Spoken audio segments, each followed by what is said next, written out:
Përshëndetje miq, uroj të jeni mirë dhe mirë se erdhët në kanalin tim. Për ju që më dëgjoni për herë të parë, unë jam Andalina, po dëgjohemi përsëri me recetën e radhës.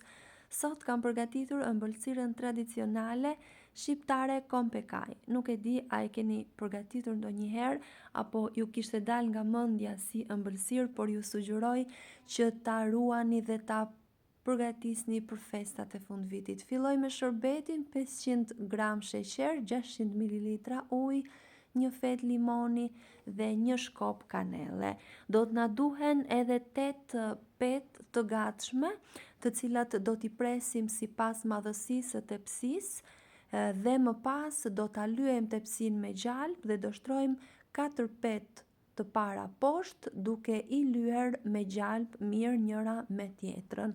Mua më kishte dal nga mendja të jem e sinqertë si ëmbëlsirë, por në muhabet me mamin e kujtuam dhe tham që do ta përgatisim për festat dhe e përgatita menjëherë dhe bëra shumë mirë sepse më kishte munguar vërtet si ëmbëlsirë. Më mbaj mend kur gatuesh më përpara nga gjyshja dhe nga mami, këto ishin ëmbëlsirat që mbushnin tryezën festive, të tradicionale që përgatiten vërtet lehtë, nuk është se të mundojnë shumë. Ndërkohë që përgatisim edhe 4 petët e tjera, i bëjmë gati dhe i mbulojmë në mënyrë që të mos thahen.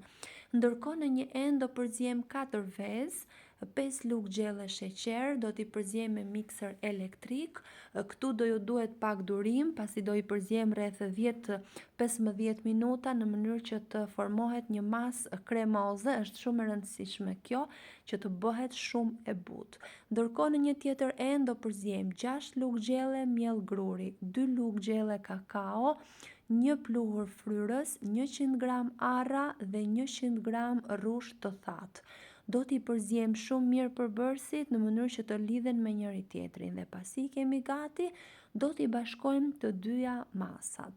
Do t'i përziejmë me ngadalë dhe me kujdes me një tel kuzhine në këtë mënyrë, pasi nuk duhet që të bjerë volumi.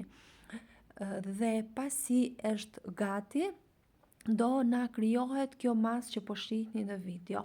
Do ta vendosim në tavën e pjekjes. Nuk dua të harroj pa thënë se nëse jeni ri në kanalin tim, ju ftoj të hidhni një sy recetave të mia dhe nëse ato ju pëlqejnë, mos harroni të bëni subscribe dhe të shtypni butonin e zilës, kështu do njoftoheni për çdo recetë të re të postuar.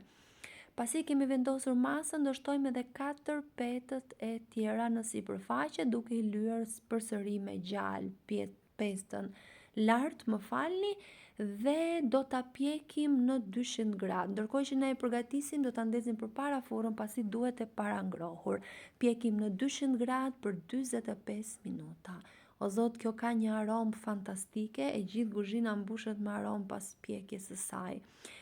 Ka marrë dhe një ngjyrë shumë të mirë, petët janë pjekur në mënyrë perfekte. E presim me pak kujdes, pasi petët do të thërmohen pak, por mos u shqetësoni pasi kur ta shërbetosni, ato do të ulen dhe do të jetë në shumë e mirë, fantastike. Thjesht mund ta mbani me kujdes me duar gjatë prerjes në mënyrë që të thërmohen sa më pak. E shërbetosim dhe e keni gati. Shërbeti duhet i ftohtë dhe ëmbëlsira e ngrohtë. Dhe ja tek është gati. Siç e pat, recetat tradicionale janë vërtet të thjeshta në përgatitje dhe janë shumë të veçanta në shije.